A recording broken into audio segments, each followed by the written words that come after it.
So hello everyone guys, welcome back to the new video. So guys, I hope तुमच्या सगळ्यांचा option form fill up करून झालेला असेल. 22 August ही शेवटची डेट होती कॅप राऊंड 2चा ऑप्शन फॉर्म फिलअप करायची आणि आय होप तुम्ही सगळ्यांनी तुमचा ऑप्शन फॉर्म हा सबमिट केलेला असेल.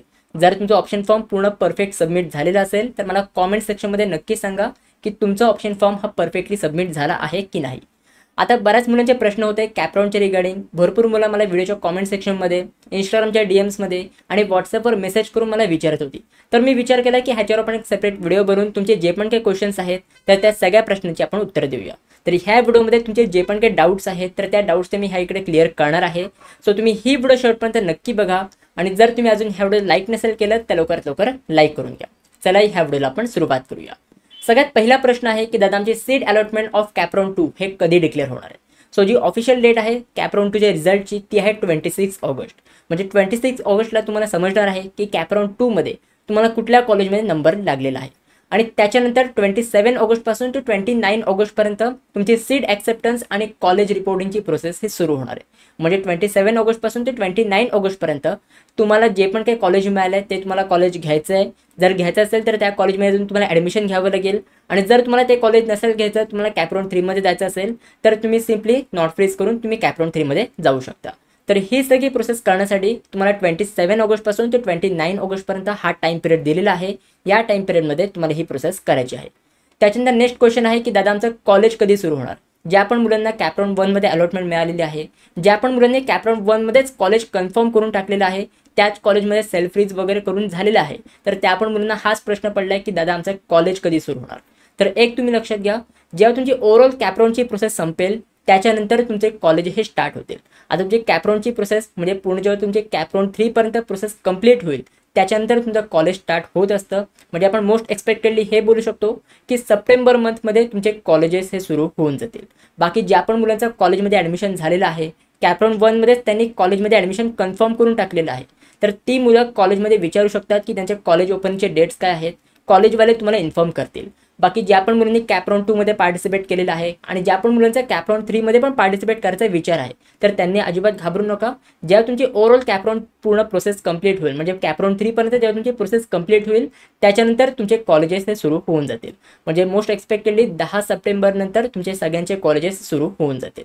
बाकी जी पण काही ऑफिशियल नोटीस आहे हे तुम्हाला कॉलेजवाले सगळे तुम्हाला प्रोव्हाइड करतील, त्यात तुम्ही अजिबात टेन्शन घेऊ नका. मग दादा तर आम्ही इतके दिवस काय करायचं. आमचं कॉलेजमध्ये ॲडमिशन तर कन्फर्म झालेलं आहे. आम्ही कॉलेजमध्ये कॅप राऊंड 1 मध्येच आमचं ॲडमिशन कन्फर्म करून टाकलेलं आहे. आता आम्ही एवढे दिवस काय करू. तर बघा, आता ज्या पण कॉलेजमध्ये तुम्ही ॲडमिशन घेतलेलं आहे, ज्या पण ब्रांचमध्ये तुम्ही ॲडमिशन घेतलेले आहेत, तर त्या ब्रांचचे तुम्ही रिसर्च करा की आपल्या ब्रांचमध्ये आता काय काय सब्जेक्ट असणार आहेत, फर्स्ट इयरला कोणते सब्जेक्ट असणार आहेत, आपल्याला काय काय शिकवावं लागणार आहे. तर हे सगळं तुम्ही आता रिसर्च करायला सुरुवात करा. मी तुमच्यासाठी आता इंजिनिअरिंगचे पण व्हिडिओज अपलोड करायला सुरुवात करणार आहे. जर तुम्ही त्या इंजिनिअरिंगच्या व्हिडिओसाठी एक्साइटेड असाल तर मला कॉमेंट सेक्शनमध्ये नक्की सांगा. आणि जर तुमच्याकडे कुठले टॉपिक्स असतील इंजिनिअरिंगच्या रिगार्डिंग, तुम्हाला असं वाटतं की त्या टॉपिकवर मी व्हिडिओ बनवावं, तर तेही मला कॉमेंट सेक्शनमध्ये सांगा. मी नक्की त्या टॉपिकवर व्हिडिओ बनवण्याचा ट्राय करेन. बाकी जी पण मुलं आता फर्स्ट इयरमध्ये ॲडमिशन घेणार आहेत, म्हणजे आता इंजिनिअरिंगमध्ये ॲडमिशन घेणार आहेत किंवा त्यांचं ॲडमिशन कन्फर्म झालेलं आहे, तर त्या मुलांसाठी एक वेबिनार ऑर्गनाईज करण्यात आलेलं आहे इंटेलिपॅटकडनं. म्हणजे तुमच्या फर्स्ट इयरपासून तुम्हाला काय काय स्किल्स डेव्हलप करायचे आहेत, ज्याच्याने तुम्ही 4th इयरला जाईपर्यंत तुम्ही एक हाय पेईंग जॉब ग्रॅब करू शकता. तर त्यासाठी हे वेबिनार असणार आहे. हे वेबिनार अटेंड करण्यासाठी तुम्हाला सगळ्यात पहिले रजिस्टर करावं लागेल. तर मी रजिस्ट्रेशनची लिंक मी तुम्हाला डिस्क्रिप्शन बॉक्समध्ये प्रोव्हाइड केलेली आहे. तर नक्की तुम्ही हे वेबिनार अटेंड करा, कारण की हे इंटेलिपॅटचं भरपूर सारे युनिव्हर्सिटीजसोबत, कंपनीसोबत कोलॅबोरेशन आहे. म्हणजे तुम्हाला इंडस्ट्री लेवलचे काय काय स्किल्स तुम्हाला डेव्हलप करायचे आहेत, तर हे पण तुम्हाला ह्या वेबिनारमध्ये सांगितलं जाईल. जेव्हा पण हे वेबिनार असेल तुम्हाला ईमेलवर किंवा व्हॉट्सअपवर नोटिफिकेशन येईल, तर त्याच्यावरनं तुम्ही ते वेबिनार जॉईन करू शकता. त्याच्यानंतर नेक्स्ट क्वेश्चन आहे की दादा जर मला कॅप राऊंड 2 मध्ये कॉलेज नाही मिळालं तर आम्ही पुढे काय करायचं, पुढे आमच्याकडे काय प्रोसेस असणार आहे. तर एक तुम्ही लक्षात घ्या की जर तुम्ही तुमची कॉलेजची लिस्ट कॅप राऊंड 2 साठी एकदम परफेक्ट वेनी बनवली असेल, तुमच्या रँकच्या अकॉर्डिंग, तुमच्या पर्सेंटेजच्या अकॉर्डिंग एकदम परफेक्ट वेनी तुम्ही तुमची कॉलेजची लिस्ट बनवली असेल, तर नक्कीच तुम्हाला कॅप राऊंड 2 मध्ये हे कॉलेज मिळू शकतं. बट जरी तुम्हाला कॅप राऊंड 2 मध्ये कॉलेज नाही मिळालं आणि जर तुम्हाला आधीच्या कॅप राऊंडमध्ये म्हणजे कॅप राऊंड 1 मध्ये तुम्हाला कॉलेज मिळालं असेल, तर तुम्ही जाऊन कॅप राऊंड 1चं कॉलेज घेऊ शकता. आणि जर तुम्हाला कॅप राऊंड 1चं कॉलेज नको असेल, तुम्हाला पुढच्या कॅप राऊंडमध्ये पार्टिसिपेट करायचं असेल, तर तुम्ही पुढच्या कॅप राऊंडमध्ये पण पार्टिसिपेट करू शकता. म्हणजे तुम्ही कॅप राऊंड 3 मध्ये पण पार्टिसिपेट करू शकता.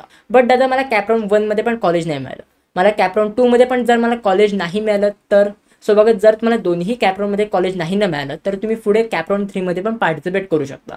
सो हा तुमचा लास्ट चान्स नाही आहे. कॅप राऊंड 3चा पण तुमच्याकडे चान्स आहे. फक्त आत्ता ना तुम्ही एकदम पॉझिटिव्ह राहा. जर तुम्ही तुमची कॉलेजची लिस्ट कॅपराउंड 2 साठी एकदम परफेक्ट वेनी बनवली असेल तर नक्कीच तुम्हाला कॅपराउंड 2 मध्ये ही अलॉटमेंट मिळेल. ठीक आहे. आता नेक्स्ट क्वेश्चन आहे की दादा आमचे स्पॉट राऊंड कधी सुरू होणार आहेत. स्पॉट राऊंड कॅपराउंड 2 झाल्यानंतर आमचे सुरू होऊन जातील का, तर नाही. स्पॉट राऊंड तुमची ओव्हरऑल कॅपराउंडची प्रोसेस कंप्लीट झाल्यानंतर हे सुरू होत असतात. म्हणजे कॅपराउंड 3 हे झाल्यानंतर तुमचे स्पॉट राऊंडची प्रोसेस सुरू होईल आणि बाकी स्पॉट राऊंडचे जे पण काही नोटीस आहे, अपडेट्स आहेत, हे तुम्हाला सीडच्या वेबसाईटवर नाही मिळणार. हे तुम्हाला कॉलेजच्या इंडिव्हिज्युअल वेबसाईटवर हे तुम्हाला बघायला मिळतील. कारण की ही स्पॉट राऊंडची प्रोसेस ही सीड सेल रन नाही करत. सीड सेलच्या अंडर ही प्रोसेस नसते.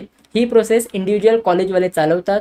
ज्या पण कॉलेजेसमध्ये स्पॉट राऊंड असेल तर ते कॉलेजवाले त्यांच्या स्वतःच्या वेबसाईटवर, प्रत्येक कॉलेजची एक वेबसाईट असते, तर त्यांच्या वेबसाईटवर ते नोटीस तुम्हाला प्रोव्हाइड करतात की आमच्या कॉलेजमध्ये स्पॉट राऊंडची प्रोसेस सुरू झालेली आहे. जर तुम्हाला आमच्या कॉलेजमध्ये स्पॉट थ्रू तुम्हाला ॲडमिशन घ्यायचं असेल तर तुम्ही आमच्या कॉलेजमध्ये व्हिजिट करू शकता. तर अशी तुम्हाला एक नोटीस बघायला मिळेल. तर तुम्हाला प्रत्येक कॉलेजच्या वेबसाईटवर अपडेट राहावं लागेल. त्याच्यावर तुम्हाला ही स्पॉट राऊंडची प्रोसेस ही तुम्हाला बघायला मिळेल. आता जर तुम्हाला स्पॉट राऊंडच्या रिगार्डिंग काही पण अपडेट्स पाहिजे असतील तर नक्की मी माझ्या चॅनलवर प्रोव्हाइड करायचा ट्राय करेन. तर त्यासाठी माझ्या चॅनलसोबत तुम्ही कनेक्टेड राहा, सबस्क्राईब करून ठेवा आणि टेलिग्राम ग्रुपसोबत तुम्ही जॉईन करून ठेवा. कारण की जे पण काही छोटे मोठे अपडेट्स आहेत तर ते मी माझ्या टेलिग्राम ग्रुपवर प्रोव्हाइड करत असतो. सो मी टेलिग्राम ग्रुपची लिंक मी तुम्हाला डिस्क्रिप्शन बॉक्समध्ये प्रोव्हाइड केलेली आहे. त्याच्यानंतर नेक्स्ट क्वेश्चन जो भरपूर मुलांचा प्रश्न असतो की दादा स्पॉट राऊंडमध्ये कोण पार्टिसिपेट करू शकतो. दादा जर मी माझ्या कॅपराउंडचं कॉलेज कन्फर्म करून टाकलं असेल, कॅपराउंडमध्ये मला कॉलेज अलॉट झालं असेल तरी पण मी स्पॉट राऊंडसाठी एलिजिबल असेल का, आणि जर मला कॅपराउंडमध्ये कॉलेज नाही मिळालं तरी पण मी स्पॉट राऊंडमध्ये पार्टिसिपेट करू शकतो का, हे भरपूर मुलांचे प्रश्न असतात. तर एक तुम्ही लक्षात घ्या, जर तुम्हाला पूर्ण कॅपराउंडच्या प्रोसेसमध्ये कुठलंही कॉलेज नाही मिळालं तरी पण तुम्ही स्पॉट राऊंडमध्ये पार्टिसिपेट करू शकता. आणि जरी तुम्हाला कॅपराउंडमध्ये कुठलं कॉलेज मिळालं असेल, फॉर एक्झाम्पल जर तुम्हाला कॅपराउंड 3 मध्ये एखादं कुठलं कॉलेज अलॉट झालं आणि त्या कॉलेजमध्ये तुम्ही ॲडमिशन कन्फर्म करून टाकलं, म्हणजे तिकडे तुम्ही डॉक्युमेंट सबमिट केलेत, फीज वगैरे सगळी पे केली, तरी पण तुम्ही स्पॉट राऊंडमध्ये पार्टिसिपेट करू शकता. आणि जर लकीली तुम्हाला स्पॉट राऊंडमध्ये कुठलं कॉलेज अलॉट झालं तर जे तुम्हाला कॅपराउंड 1 मध्ये कॉलेज मिळालं असेल किंवा कुठल्याही कॅपराउंडमध्ये, म्हणजे कॅपराउंड 3 मध्ये, कॅपराउंड 2 मध्ये किंवा कॅपराउंड 1 मध्ये कुठल्या पण तुम्ही कॉलेजमध्ये ॲडमिशन घेतलं असेल तर ते कॉलेज तुम्ही कॅन्सल करू शकता. ते ॲडमिशन तुम्ही कॅन्सल करू शकता. जे पण तुम्ही डॉक्युमेंट्स वगैरे सबमिट केले असतील, फीज वगैरे पे केली असेल तर ती फी तुम्हाला रिटर्न देण्यात येते. तुमचे डॉक्युमेंट्स पण तुम्हाला परत देण्यात येतात.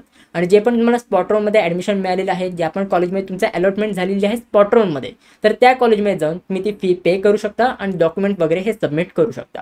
सो स्पॉट राऊंडवर मी एक सेपरेट डिटेल व्हिडिओ बनवीन, त्याचं तुम्ही टेन्शन घेऊ नका. आणि ज्या पण कॉलेजमध्ये स्पॉट राऊंड सुरू होईल मी नक्की तुम्हाला ते अपडेट्स प्रोव्हाइड करायचा प्रयत्न करेन. सो त्यासाठी चॅनलसोबत कनेक्टेड राहा, सबस्क्राईब करून ठेवा. आणि जर तुम्हाला इंजिनिअरिंगवर कुठले व्हिडिओज पाहिजे असतील तर तेही मला कॉमेंट सेक्शनमध्ये नक्की सांगा. मी नक्की ट्राय करेन त्या टॉपिकवर मी तुम्हाला व्हिडिओज प्रोव्हाइड करायचं. बाकी जर तुम्हाला हे वेबिनार इंटेलिपेडचं अटेंड करायचं असेल तर तुम्ही हे वेबिनार अटेंड करू शकता. ह्याची लिंक पण मी तुम्हाला डिस्क्रिप्शन बॉक्समध्ये प्रोव्हाइड केलेली आहे. सो गाइज आय होप ह्या व्हिडिओमध्ये जे पण मी तुम्हाला सांगितलं आहे हे सगळं तुम्हाला समजलेलं असेल. जर तुम्हाला काही पण डाऊट असेल तर मला कॉमेंट सेक्शनमध्ये विचारू शकता. आणि जर मला पर्सनली काही कॉन्टॅक्ट करायचं असेल तर तुम्ही मला इंस्टाग्रामवर पण कॉन्टॅक्ट करू शकता. इंस्टाग्रामची पण लिंक मी तुम्हाला डिस्क्रिप्शन बॉक्समध्ये प्रोव्हाइड केलेली आहे. बाकी ही व्हिडिओ जर तुम्हाला आवडली असेल तर मला कॉमेंट करून नक्की सांगा आणि ह्या व्हिडिओ नक्की तुम्ही लाईक करा. So guys that's it for video. कशी वाटली तुम्हाला ही व्हिडिओ आवडली असेल तर नक्की लाईक करा, शेअर करा, सबस्क्राईब करा.